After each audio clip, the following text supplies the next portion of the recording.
ഒരു പെൺകുട്ടിയെ മാനസികമായും ശാരീരികമായും പീഡിപ്പിച്ചതിന് തെളിവുകൾ പകൽ പോലെ വ്യക്തമാവുക, അത് അലസിപ്പിക്കാൻ, ഗർഭം അലസിപ്പിക്കാൻ നിർബന്ധിക്കുന്നതിൻ്റെയും നിസ്സഹായ അവർ അതിനെ പ്രതിരോധിക്കുന്നതിൻ്റെയും ഓഡിയോ സംഭാഷണങ്ങൾ പ്രചരിക്കുക, എന്നിട്ടും അതിനെ ന്യായീകരിക്കുക, പിന്തുണച്ച് ഒരു കൂട്ടം നേതാക്കൾ വരിക.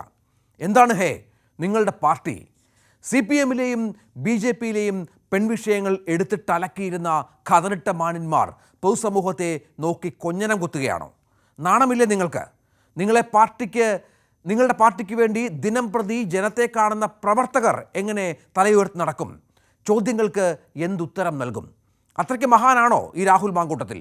രാഹുൽ എന്ന ഈ സ്ത്രീ പീഡകൻ പോയാൽ ഇല്ലാതാകുന്നതാണോ മഹത്തായ കോൺഗ്രസ് പ്രസ്ഥാനം? അതോ കൈവിട്ടാൽ പല രഹസ്യങ്ങളും പുറത്തു വരുമെന്നുള്ള പേടി നിങ്ങൾക്കുണ്ടോ? ഉത്തരം വേണം തിരഞ്ഞെടുത്ത ജനത്തിന്, പാർട്ടിയെ സ്നേഹിക്കുന്ന ലക്ഷോപലക്ഷം പ്രവർത്തകർക്ക്. ഇന്നും വരികയാണ് രാഹുലിനെ ന്യായീകരിച്ച് ചില ഗോഡ് ഫാദർമാർ.